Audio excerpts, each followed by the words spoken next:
Class 12. Welcome to the last lesson of your book, Flamingo. Lesson number 8, Going Places. So शुरू करते हैं part 1 के साथ. Come on, let's get going.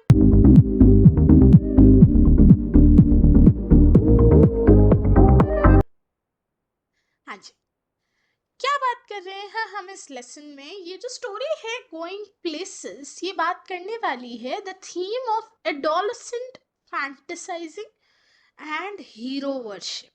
Like adolescence यानी आप लोगों का एज ग्रुप 13 से 18, टीन एज वाला एज ग्रुप, और उनकी फैंटेसीज, डे ड्रीमिंग्स, उनके ख्वाब जिनको वो हकीकत मान बैठते हैं, और उनका हीरो वर्शिपिंग यानी एक एक्टर या एक्ट्रेस पे फिदा हो जाना और दिन भर सोते जागते उसी के सपने देखना. इस थीम पे बेस्ड है हमारा ये चैप्टर. तो चलिए जानते हैं कैरेक्टर्स के बारे में. इस चैप्टर में 3 कैरेक्टर्स हैं बेटा. सोफी और उसकी दोस्त जानसी एंड सोफी का भाई जॉफ.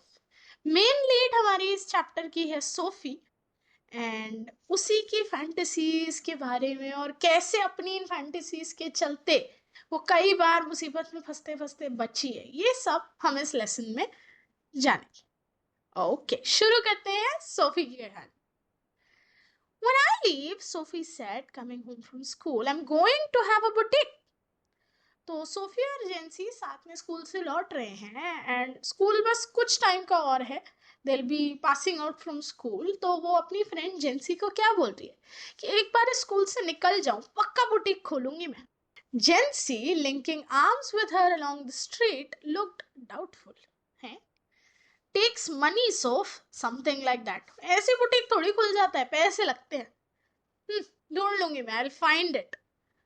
Take you a long time to save that much. अब वो लोग आते हैं एक लोअर मिडिल क्लास बैकग्राउंड से, और ऐसे में सोफी का ये ख्वाब देखना कि वो स्कूल से निकलते ही बुटीक खोल लेगी, जेंसी को समझ नहीं आया. तो आपको ये पहली बिट ऑफ कॉन्वर्सेशन से ही समझ आ गया होगा, Sophie is a day dreamer, whereas हमारी जेंसी काफी ज्यादा रियलिस्ट है, वो रियलिटी में जीना पसंद करती है. तो सोफी अब अपना थॉट बदल देती है और कहती है, well I be a manager then. ठीक है, yes of course, to begin with, जब तक मेरे पास पैसे सेव नहीं हो जाते. But anyway I know just how it is all going to look.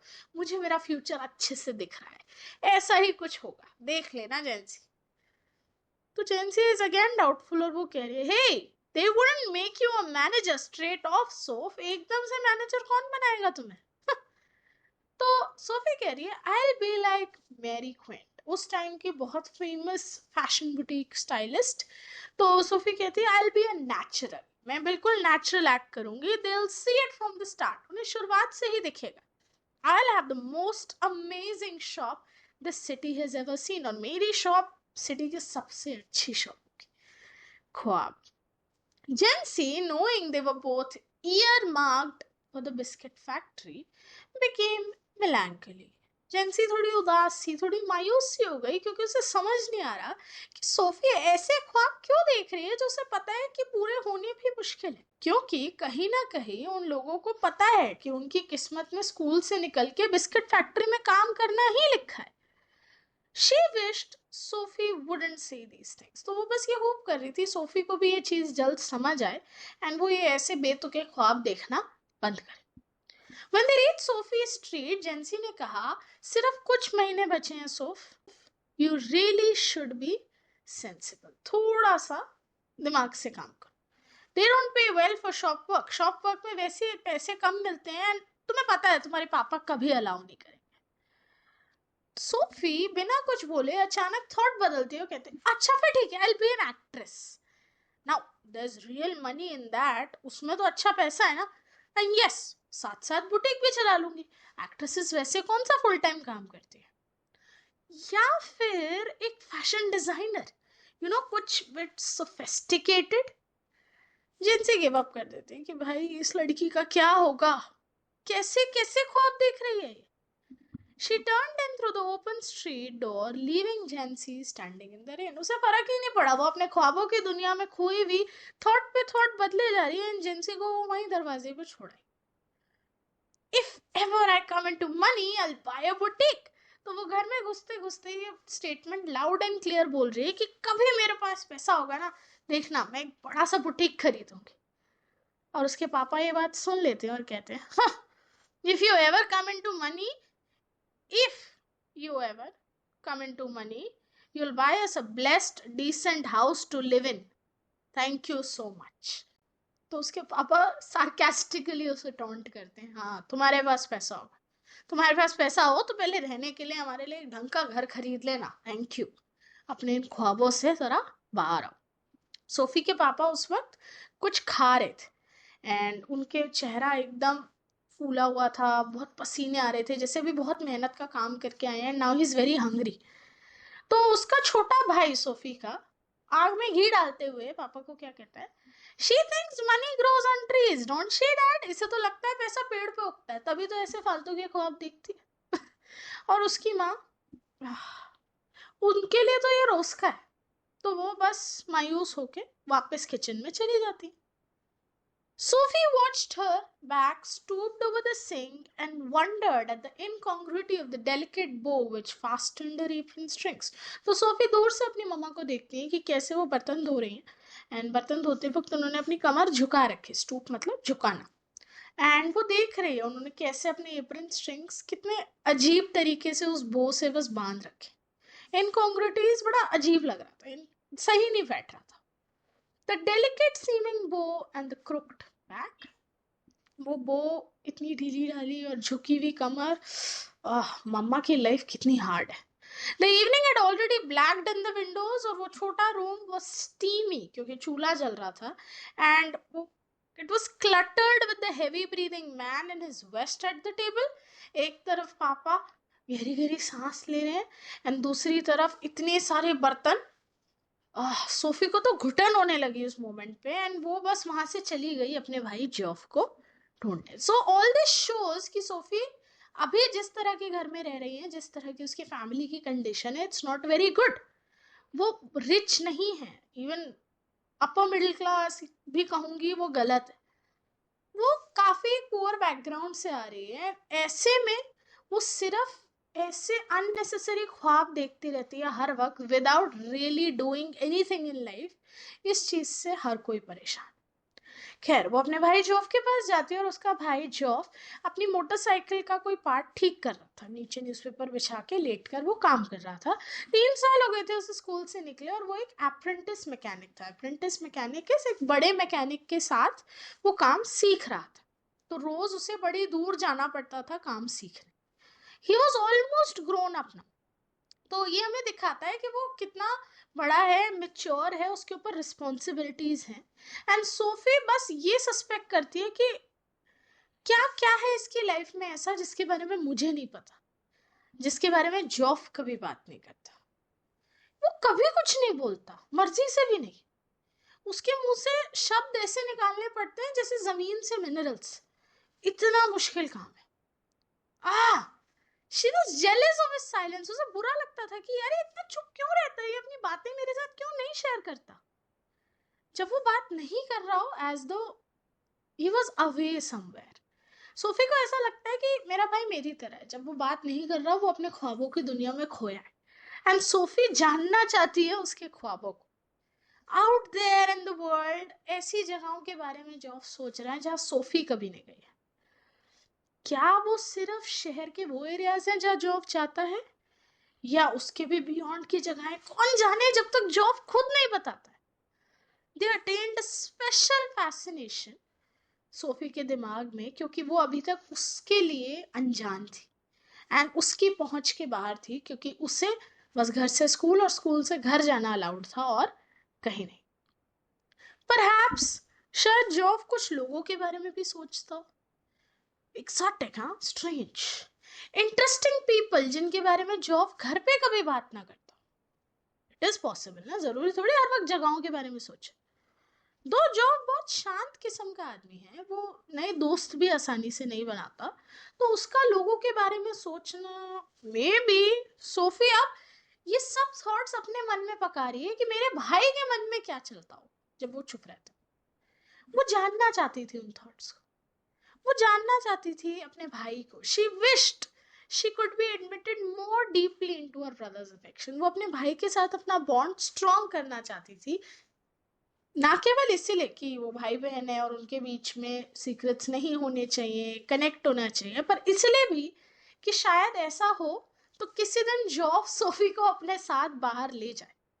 Although उनके फादर ने मना कर रखी थी ये चीज, एंड जॉफ ने कभी इस बारे में कुछ नहीं बोला था.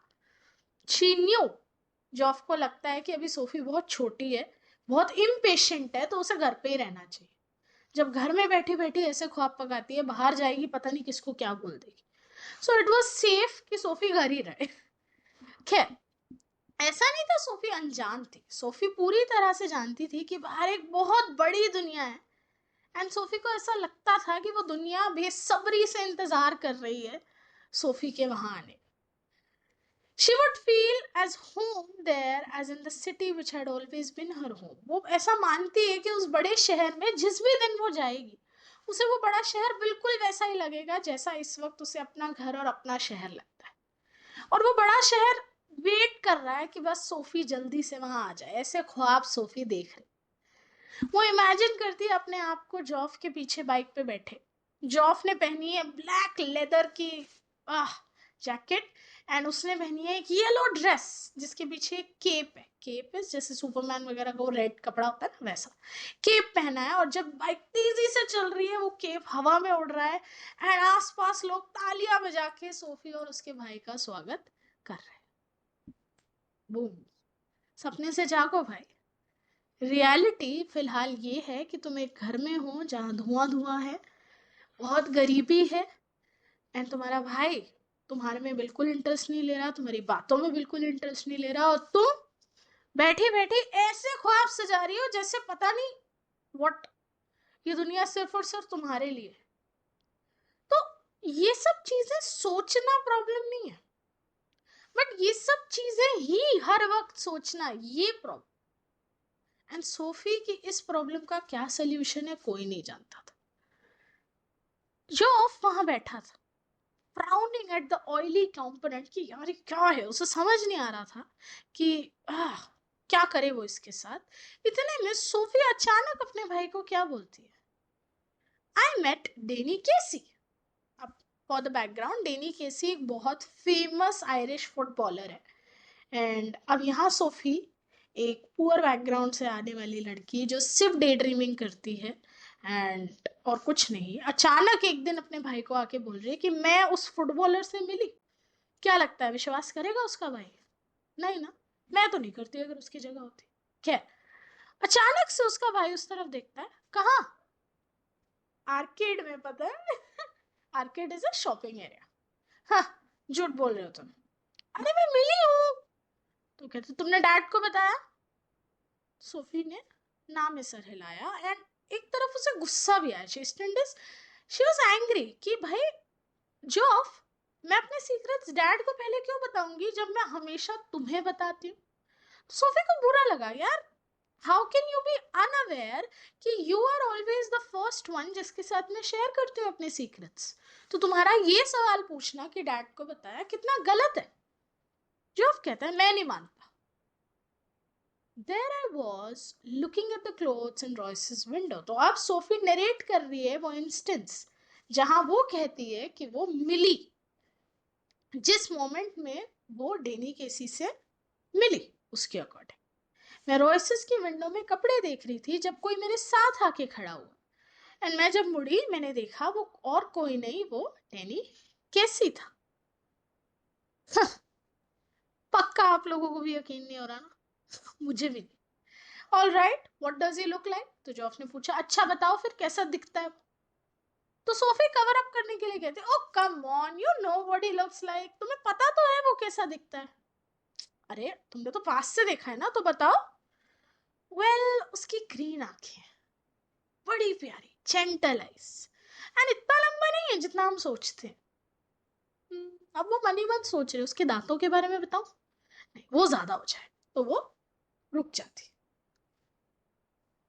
उसी टाइम उन्हें खाने के लिए बुला लिया जाता है और वो तीनों भाई बहन और मम्मा पापा एक साथ बैठ जाते. उसके फादर उन्होंने मुंह हाथ धो लिया था एंड उनके फेस और आर्म्स बिल्कुल जैसे नहाने के बाद एकदम फ्रेश और पिंकी ग्लो आ जाता है ना, वैसे आ रहा था उन पे। और he smelled of soap which showed कि वो या तो अभी नहा के आए हैं या मुंह हाथ अच्छे से धो के आए। उन्होंने टीवी चलाया और डायरेक्ट का एक जूता रखा था सोफा पे, वो वहां से हटा के वहां बैठे। ग्रांट इज गुस्से में, कितनी गंदगी। इतने में जॉफ बॉम्ब फोड़ता है और कहता है, डैड सोफी मैं डेनी केसी, सोफी डेनी केसी से मिली। एंड सोफी भाई अपना मुंह छुपा ले कहीं बेटा, क्योंकि अब तू पिटने वाली है। Sophie wriggled where she was sitting at the table. उसके फादर ने सोफी की तरफ मुड़ के देखा and his expression was one of disdain. Disdain मतलब बिल्कुल ही यू, क्या क्या करूं इस लड़की का, कहाँ कहाँ से लाऊं इसे? तो उसके पापा बहुत ज्यादा डिसअपॉइंटेड थे एक तरफ, और दूसरी तरफ सोफी अब बहुत ज्यादा डरी हुई थी कि अब उसके पापा आगे क्या बोले। खैर, पार्ट 1 में हमें इतना तो समझ आ गया, सोफी बहुत बड़ी डे ड्रीमर है और फैंटेसाइजर है। लेकिन क्या इसकी ये कहानी डेनी केसी से मिलने वाली सच है, या उसके दिमाग की एक नई उपज, वो हम जानेंगे इस वीडियो के अगले पार्ट में।